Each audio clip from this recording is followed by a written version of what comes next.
U.S. President Donald Trump paid tribute to music icon Aretha Franklin upon her death Thursday as a great woman, with a wonderful gift from God, her voice. She will be missed, he tweeted of the legendary singer, who died at home in Detroit at age 76. Aretha Franklin, the music icon, legendary singer and queen of soul, loved by millions whose history-making career spanned 6 decades, died on Thursday, her longtime publicist announced. She was 76. She influenced generations of female singers with unforgettable hits including Respect, 1967, Natural Woman, 1968, and I Say a Little Prayer, 1968. She passed away at home in Detroit from advanced pancreatic cancer. The multiple Grammy winner cemented her place in U.S. music history with a powerful, bell-clear voice that stretched over 4 octaves. In a career crossing generations, her hits span soul and R. Franklin passed away at 9:50 a.m., 13:50 GMT, surrounded by her family and loved ones, her family said in a statement issued by her publicist. It is with deep and profound sadness that we announce the passing of Aretha Louise Franklin, the Queen of Soul, the statement said. In one of the darkest moments of our lives, we are not able to find the appropriate words to express the pain in our heart. We have lost the matriarch and rock of our family. The love she had for her children, grandchildren, nieces, nephews, and cousins knew no bounds. The family thanked fans around the world for their incredible outpouring of love since it first emerged earlier this week that she was gravely ill. We have felt your love for Aretha and it brings us comfort to know that her legacy will live on.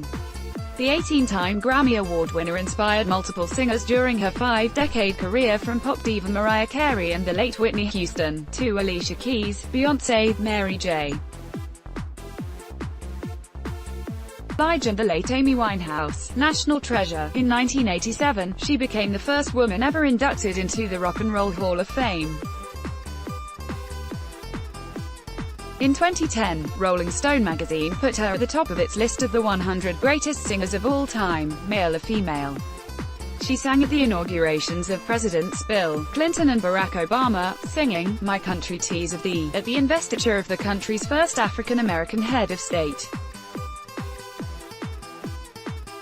In a heartfelt tribute from the Obamas, the former president and his wife Michelle praised Franklin's unmatched musicianship, which they said helped define the American experience. Every time she sang, we were all graced with a glimpse of the divine, the Obamas said in a statement. Her voice, we could feel our history, all of it and in every shade, our power and our pain, our darkness and our light, our quest for redemption and our hard-won respect. She helped us feel more connected to each other, more hopeful, more human, and sometimes she helped us just forget about everything else and dance. U.S. President Donald Trump called the singer terrific, saying, "She brought joy to millions of lives and her extraordinary legacy will thrive and inspire many generations to come." Clinton and his wife, former Secretary of State Hillary Clinton, on Thursday hailed her as one of America's greatest national treasures. For more than 50 years, she stirred our souls. She was elegant, graceful, and utterly uncompromising in her artistry, they said. Singers and musicians quickly flooded social media in mourning her passing, which came on the same day that fellow U.S. music giant Elvis Presley died at his home in Memphis, the city where Franklin was born, 41 years ago. Paul McCartney called Franklin an inspiration and the queen of our souls, while Diana Ross hailed her wonderful golden spirit, unmatched. Fellow soul superstar Patti LaBelle praised Franklin as a rare treasure whose unmatched musical genius helped craft the soundtrack to the lives of so many. Franklin, who was widely known by only her first name, in true diva style, rose from singing gospel in her father's church to regularly topping rhythm and blues and pop charts in the 1960s and 1970s.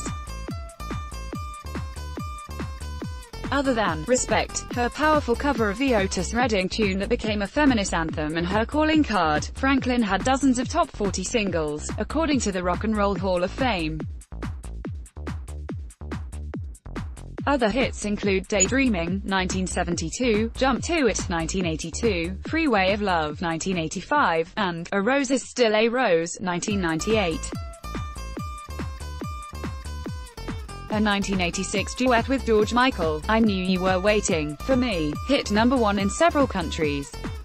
Franklin's declining health was first disclosed on the Showbiz 411 website late Sunday by Roger Friedman, a reporter and family friend. The Detroit News later reported that she was in hospice care, as artists from across the musical spectrum offered well wishes to the singer who lived in Detroit, the Motor City, home of Motown, most of her life. In 2005, Franklin was awarded the Presidential Medal of Freedom, the highest award for an American civilian, by then-President George W. Bush. In 2010, she suffered serious health problems, but continued to perform until late last year, singing last in November 2017 for the Elton John AIDS Foundation in New York. That same year, Detroit named a street after her.